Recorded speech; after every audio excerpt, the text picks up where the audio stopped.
Hello and welcome to the Last Week in Denmark podcast. Each week we talk through some of the top stories that happened last week in Denmark.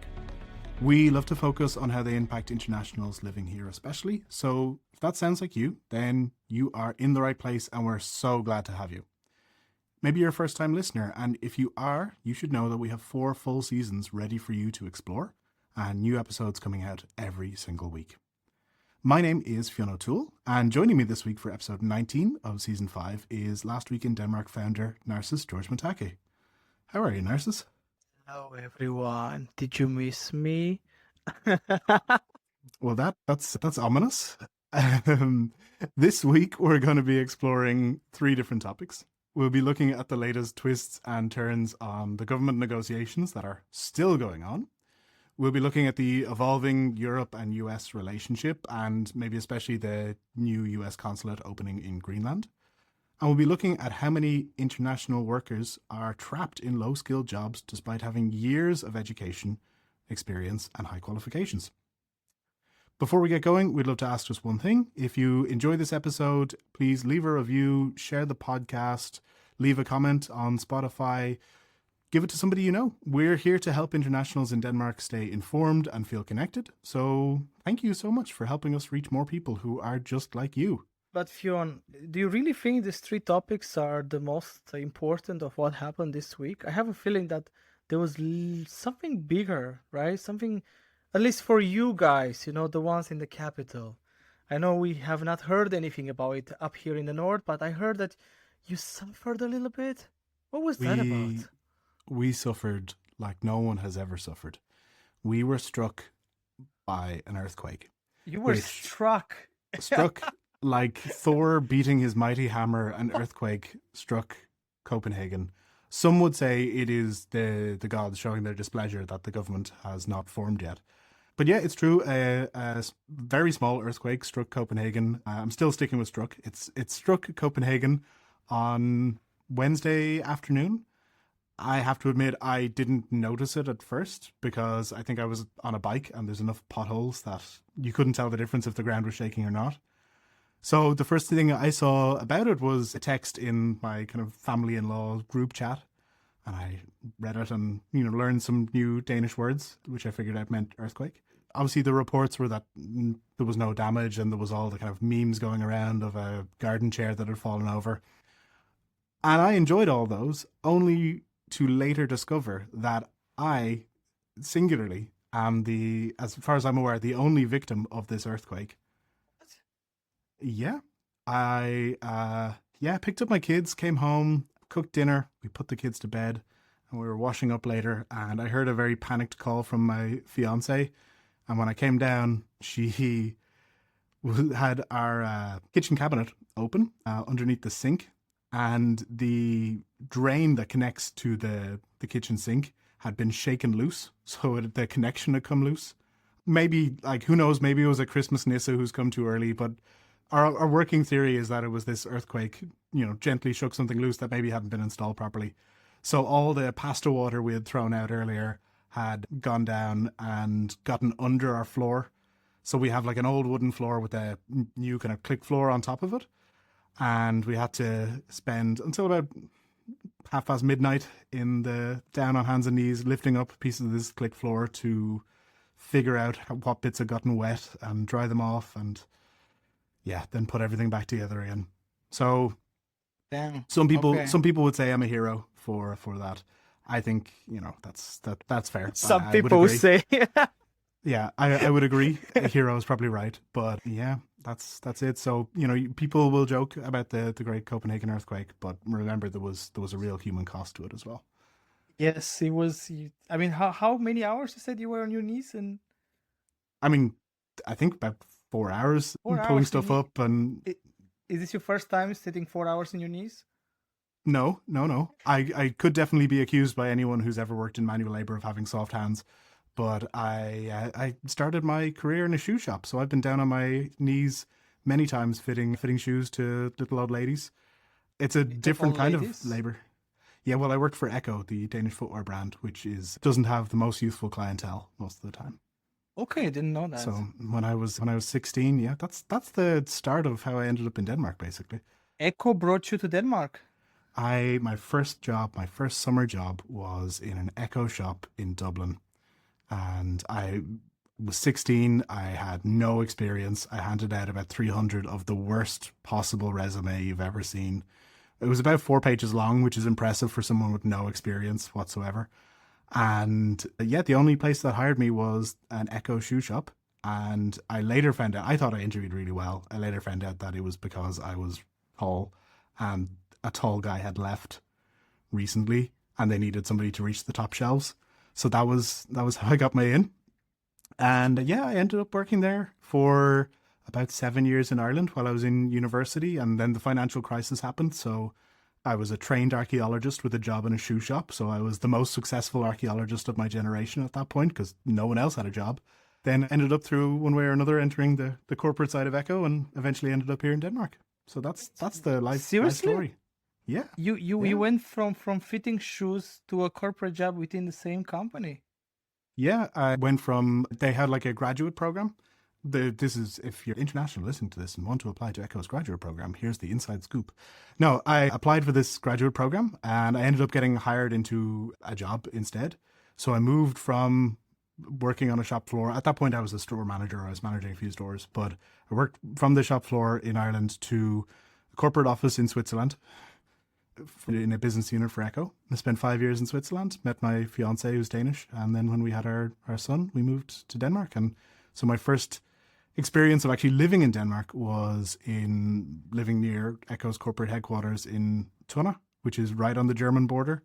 So I had a year in sunny Jylland, which, you know, is always like a horror story for my Copenhagen colleagues now, who are shocked that anybody would live there. But it was a lovely place. There's more to Denmark than Copenhagen, right? Absolutely, there is. Absolutely. I'm surprised to hear that. I mean, you really had quite of a journey. I mean, it's impressive that you were able to do that, because actually one of our topics today, right, is about internationals who are trapped in low skill jobs and how many internationals leave when they're like 16, 17 as well. They try to get a job, probably now, if not fitting shoes, but serving or cleaning and so on.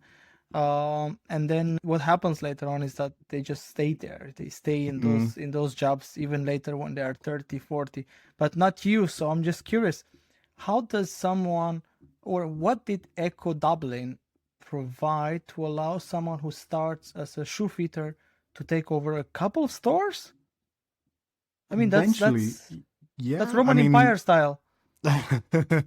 Well, that's where the archaeology came in, right? Studying the campaigns of Trajan was, I mean, this is a bit of a tangent, right? But I think I just got a bit lucky with timing and, of course, put in hard work and everything. But I've been there for a few years, and eventually they were opening up a pop-up store and they were looking for somebody to manage it. So I applied and I got that position. And the idea was after 6 weeks or whenever it would close that I'd just go back to the stores. But somebody else retired in the meantime. So then I got in there and we kind of opened up some shop-in-shops around the same time. So I kind of had those as well. And then, somebody else was moving on. And so I got a bigger store and then a bigger store. This was all in the space of about 9 months or 18 months. So it all went very quickly. So it's not very helpful advice, but it was a case of hard work and putting myself forward, I think, and volunteering for things. And then circumstances also maybe playing in my favor a bit to get there. And then taking a chance, right, to apply for that program. And that did also mean, leaving life behind in Ireland. But I haven't looked back since, right? So I'm an international here. I'm happy to be. And that's how life goes. I learned so much about you in this episode I didn't know at all. We do this podcast for so long now, but you never had it. At least I never heard your story before. I don't know. Is this the first time you mentioned your story on air? Yeah, I think so. I mean, I'm sure I've alluded to working for a big Danish corporate before or something like that. But yeah, that's the secret history of Fionn O'Toole right there. Secret history of Fionn. Okay, Fionn, what do you think? What's your betting? What's going to be our new government?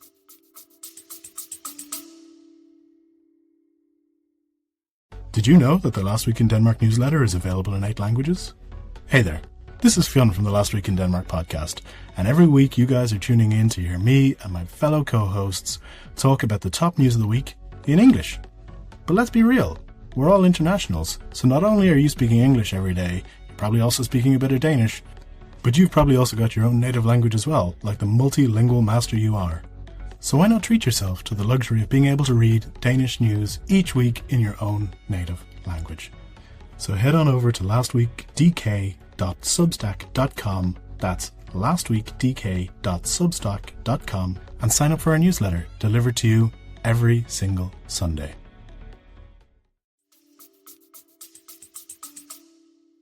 Ooh, I think that's a great question.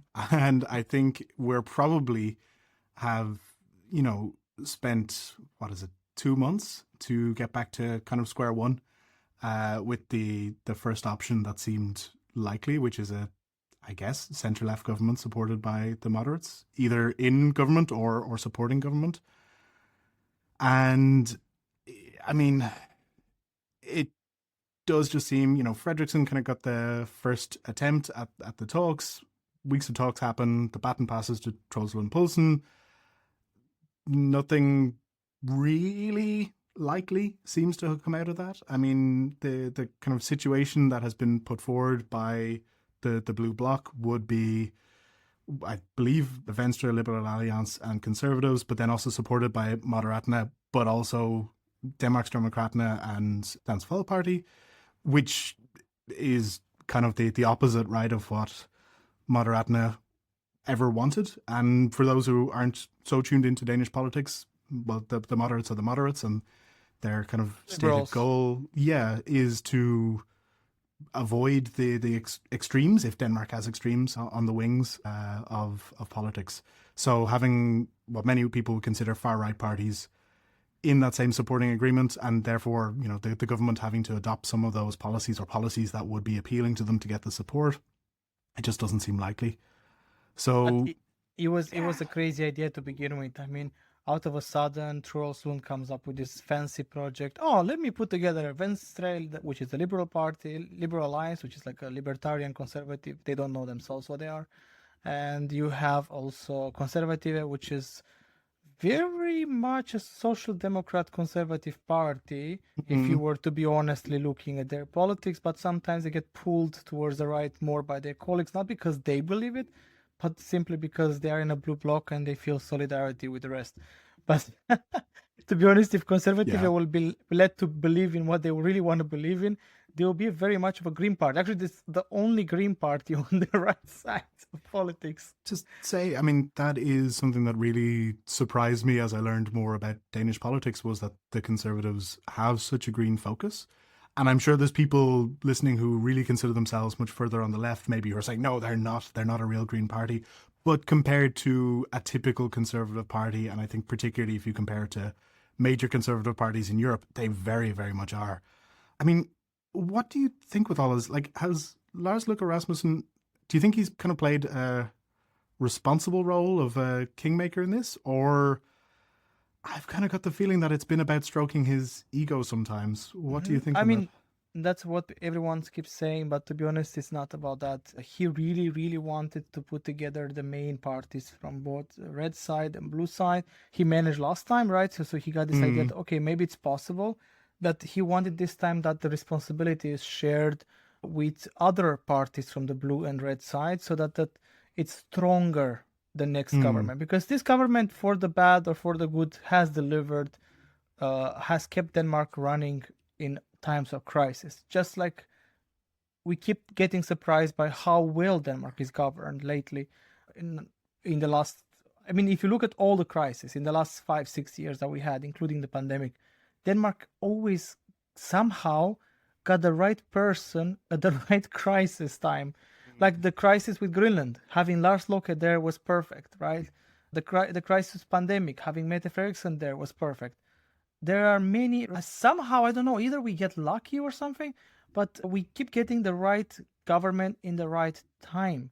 So somehow what he wanted to do is that, okay, there are some big decisions to be taken, some unpopular decisions again, and he wanted that all parties bear the responsibility, because it will be easy.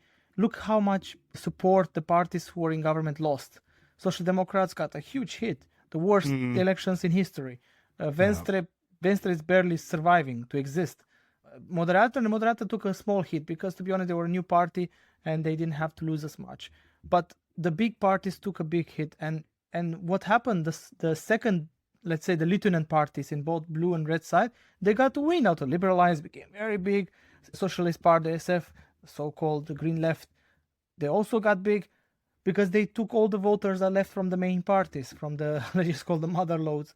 So, I mean, what he wanted to do was, okay, we're going to come up with, again, most likely some unpopular decisions.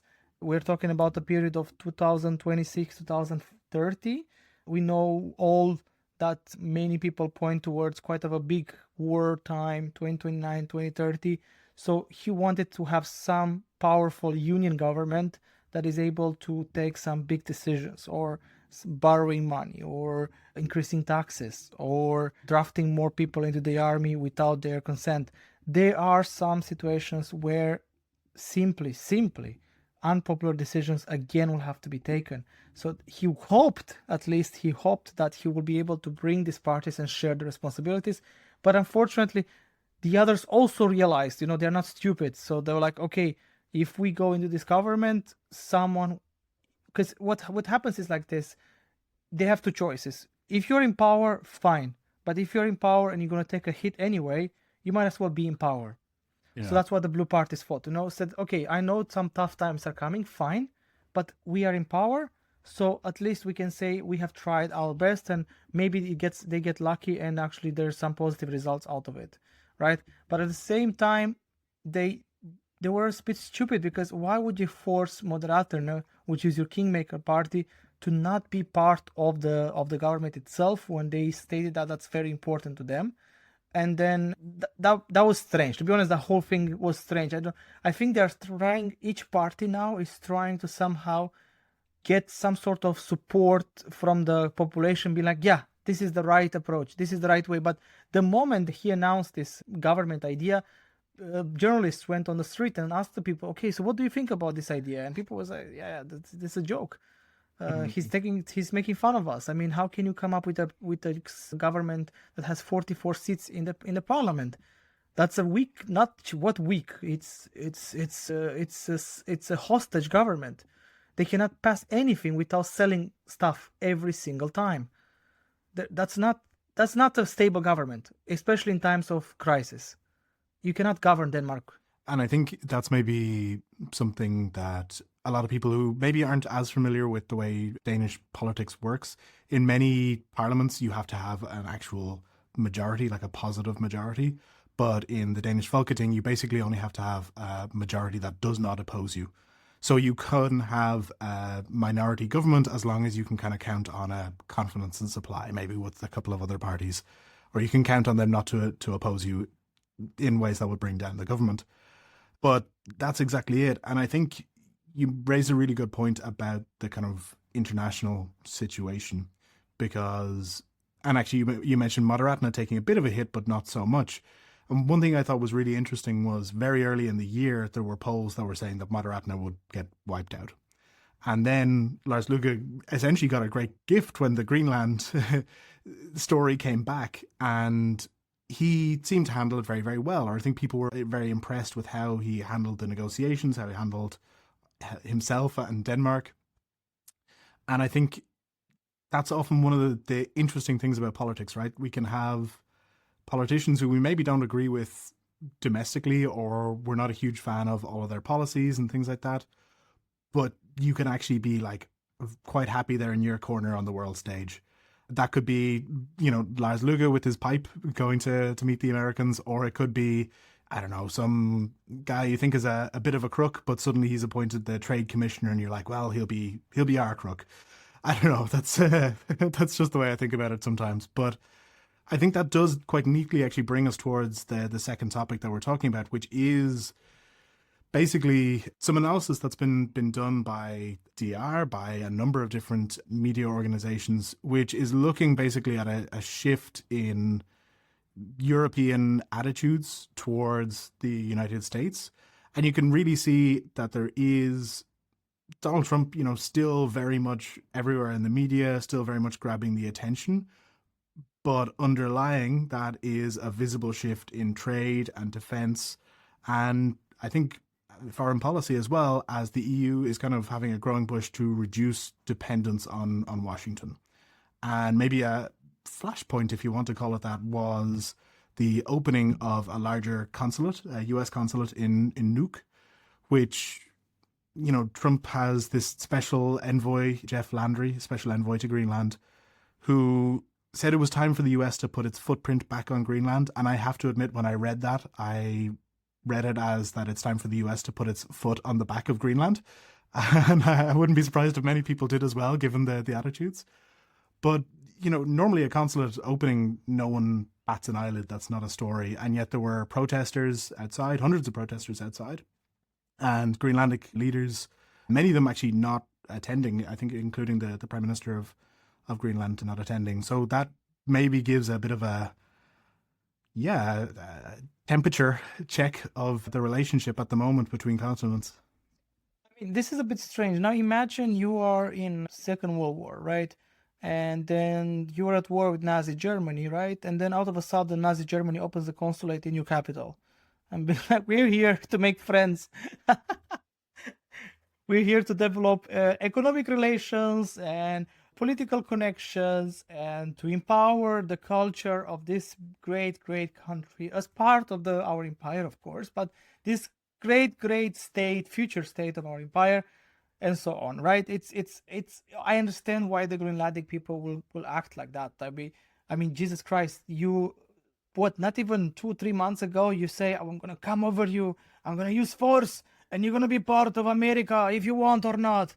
And then out of a sudden, you know what? We don't want to take you by force. We will do it nicely. We will pay everyone to join America. Yeah.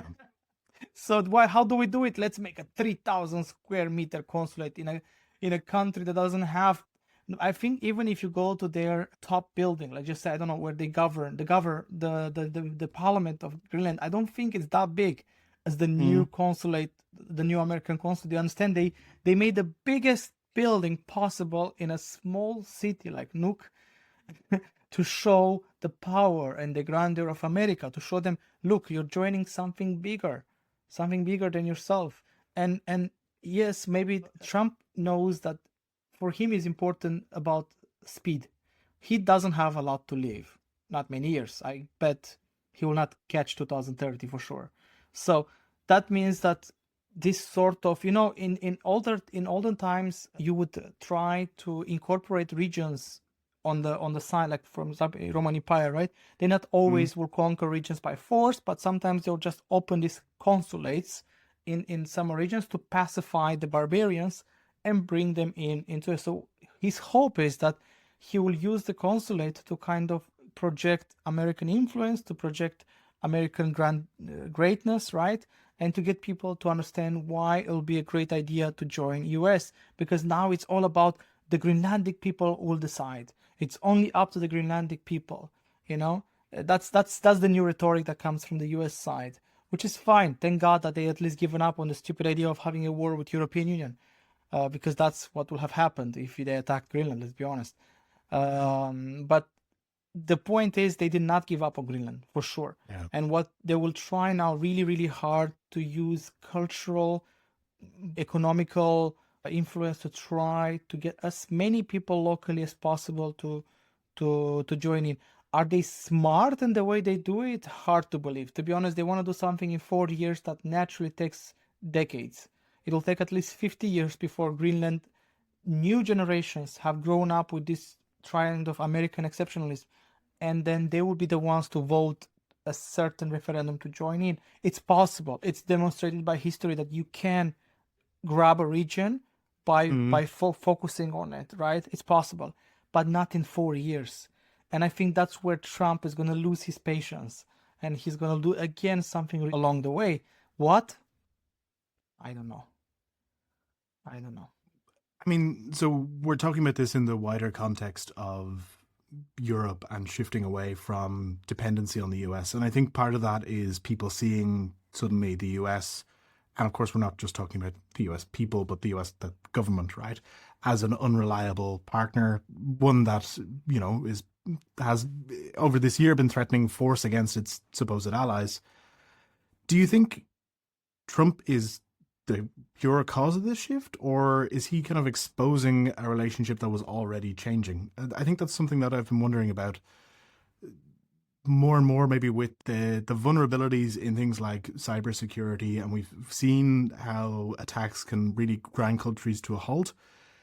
Do you think maybe this almost self-dependence or a different form of nationalism in that sense that, we have to be able to look after ourselves was coming anyway? Or do you think this is really Trump just putting the accelerator on in a different way? Greenland is an old dream of US. Trump just picked it up because he's not the first one to say I want Greenland. It was a long time an objective of the US to have Greenland, especially during the when they were trying to say that, okay, America's from top to bottom is all us influence, right? And he's trying to bring back that doctrine that America has its own part of the world where they dominated, just like in the old times where these large powers would just share the world between themselves. This is my territory, this is your territory. So they're trying to bring back that kind of thinking where this is our space. Nobody touch us, but at the same time, you show your weakness, because right now what's happening in Iran, it shows that the great grand American army has limitations. It was supposed to be able to pulverize any enemy out of the water. It seems it doesn't. And then he starts bitching about Europe that why don't you come and help us? But I mean, dudes, you have the greatest army in the world. Where is it? What's happening? Why are you getting beaten by Iranian army? For real? I don't think it's even top 10 in the world. I mean, God forbid, imagine a Ukraine versus US war. They will get killed. Well, this has actually been really interesting, some of the NATO war games and simulations. Now, I know the US has pulled out of some of those, but in the ones that have been held with NATO armies, which are kind of conventionally set up in normally the same way, the Ukrainians have been completely decimating them. So I think that's definitely another topic, right? But the nature of warfare is also very much changing as it becomes more, well, not mechanized. Warfare's been mechanized for a long time, but roboticized, if you want to call it that. So I think there's definitely going to be a lot of changes happening, and the implications of those will be very serious, I think, for the security of Europe and what the Western alliance or transatlantic alliance and relationship looks like in the coming years. I mean, for me, the strangest thing was to see this last week how both first Trump and then Putin went to China with their hands and be like, please protect us. Guess what happened? I mean, in the end, the nature of war changed, but also has shown that US has become a toothless tiger. They are no longer able to exercise influence on the world stage. They have lost a lot of their respect. And to be honest, even if they will have not played around and made these stupid mistakes lately, they could have exercised influence for a lot longer before their weaknesses will have been exposed. But they have chosen to play tough in a changing world, and now they end up going to China, both US and Russia. They both did the same stupid thing. They decided to show and try to live by the old world rules. They both got kicked, and now look at it. Ukraine is no longer just defending itself, but attacking Moscow quite often. So now the Russians have seen how it is to be on the other side of the war. And now both of them are begging China for help. It's quite funny to see. So imagine in the old times when various lords will go to the Ottoman Empire and they will call the gates of Europe, and they're asking them for permission to do one thing or another. It's the same thing now. The US goes to China, please help us with Iran. Russia goes to China, please help us with Ukraine. And China is like, oh, is it us who has all the power now? I think this is something we're going to see over the coming years, is a huge shift, right, in dynamics, and maybe China taking a more active. Obviously, China is a huge power, but a more active power on an international stage as well, because typically China has been more domestically focused. But let's see how that shifts. Now, with that said, we have been talking very much about the world stage over the last few minutes. We're going to bring it kind of back home, and I think very much back home to this podcast, because we are talking about international workers in Denmark, and increasingly we're seeing reporting and statistics on both that Denmark says it needs international talent and the huge amount of contributions to the economy that international talent is bringing Denmark, but also that many, many highly educated internationals are still ending up unemployed, underemployed, or just working in low-skill jobs that don't match their education or their experience. There's been some really interesting articles about this, both in things like Dansk Industry, so more industry publications, but also in publications like The International. And actually, I think somebody who's been a guest on this podcast, Kelly Draper Rasmussen, has had some really interesting research also into this topic and looking at the way basically Denmark is constantly saying it needs skilled international labour, and yet it fails to adequately employ so much of that. And firms are saying they lack qualified workers, but they seem to be ignoring a huge pool of talent as well. Narcis, I'm sure, as the editor of Last Week in Denmark, a publication dedicated to internationals in Denmark, you have some opinions on this. Yeah, I mean, for me, it scares me a little bit what happens now with the Ukrainian population in Denmark, because the large majority of them came as refugees 4 years ago, and many of them did not come with a plan, did not come with an idea of, okay, I will do this when I arrive, or I have a lined up job to put that within this field and the reason why I come here, or I have an education I'm coming for, and so on. You know, the usual, how we came, right? We didn't come with just randomly. We had a plan, an idea, so that gave us an edge, to be honest, in here, an advantage. But they did not have that situation. So we're talking about right now the third largest minority in Denmark after Romanians and Polish, and they are in a terrible situation, because we're talking about the fact that you have very highly skilled people, especially healthcare, former healthcare staff from Ukraine that works in cleaning in Denmark. And that horrifies me. I mean, you work 13 years on an ambulance, emergency doctor, and they will not be able to recognize your skills here, to allow you to actually work somewhere where we lack people, for God's sake. We go to Italy and we're looking for people to work, and we pay companies. What is it? I think they were paying 80,000 kronas to recruit a healthcare personnel in Italy to the recruitment company.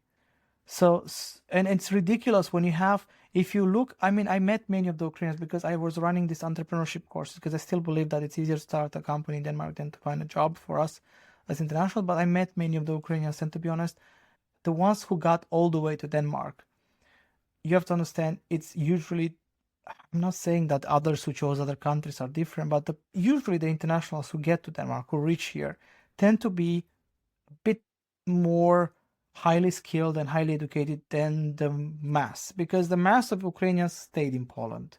Why? Language is similar, it's nearby, it's closer, it's easier. But the ones who wanted more, they went a bit further, right? And usually those people were the more qualified people that arrived to Denmark. And unfortunately, they ended up in low-skill jobs. And 4 years later, they're starting to doubt themselves. Imagine working on an ambulance for 13 years, right? Saving people's lives, and then you just clean for 4 years.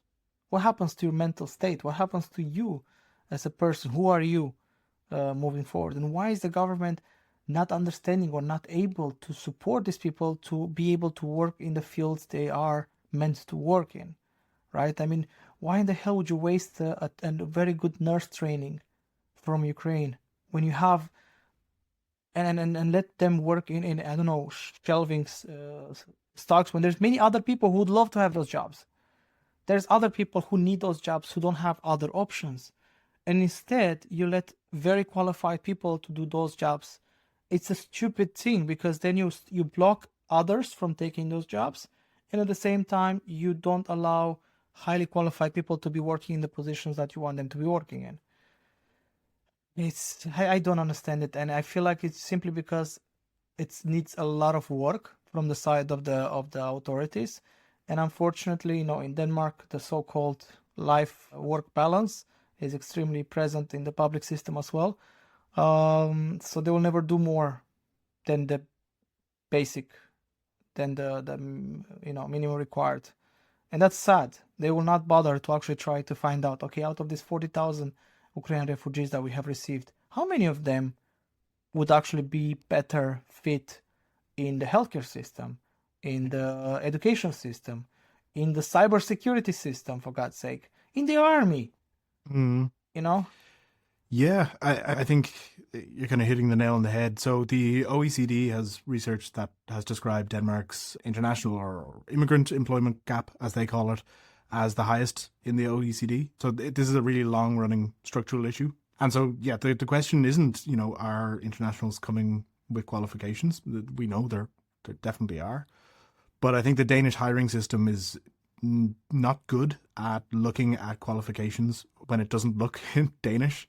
So I think one thing is are they actual Danish qualifications? And of course, there is a legitimate argument to be made that what is the standard of teaching or qualifications in one country can be different and might not be to a suitable level. That's obviously true, but I think the greater issue, at least from the experiences I've seen, is very often that non-Danish experience is put second compared to things like language expectations, networks.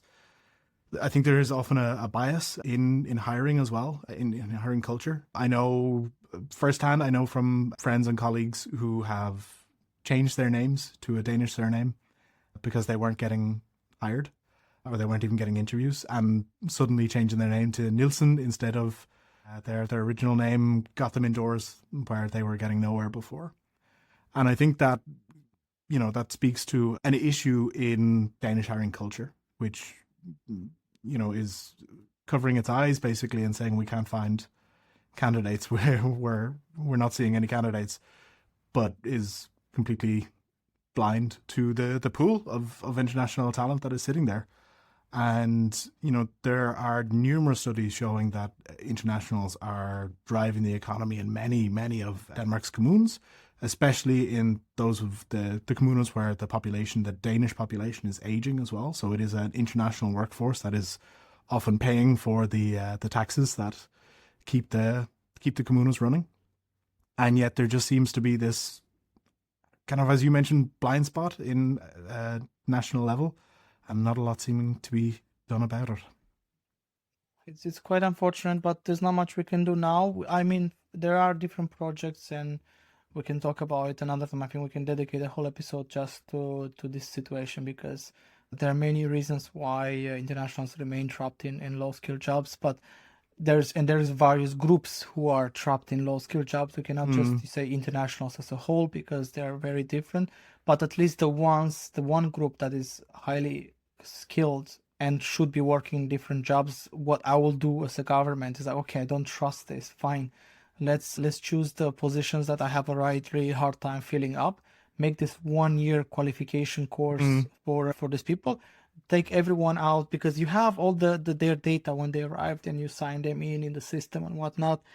Take everyone who said I worked 5 years, 10 years, 3 years, whatever in the healthcare system, put them all in that course, get them 1 year through up to date with all the Danish standards and maybe to whatever level of Danish language possible, and then let them work, and then they will upgrade with time, maybe learn language on the workplace, and with time they will be more and more dependable as part of the system, and it's still gonna be hell of a lot cheaper than going out there and paying recruitment companies a lot of money, especially going like to Iran and bringing nurses from Iran, which is fine, but then also I hear that even that was a failure in the end, because you paid to bring them here, but then you realize that you did not talk to the other parts of the system.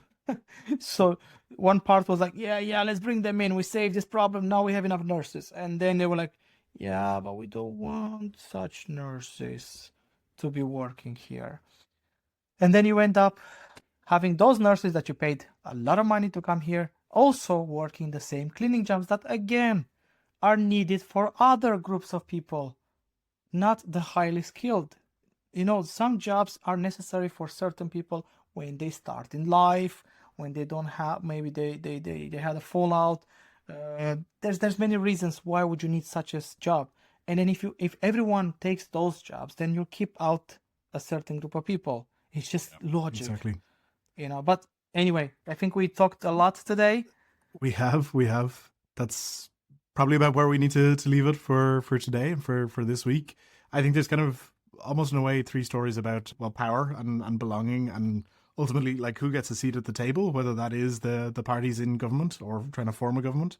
It's the Greenlandic people, right? And their own right to choose, hopefully without interference from a jingoistic power flexing its muscles, maybe, if that's allowed to say. And of course then here at home, highly qualified people who are not having their skills utilized in ways that they should be. Narcis, thank you so much for chatting with me this week. Pleasure.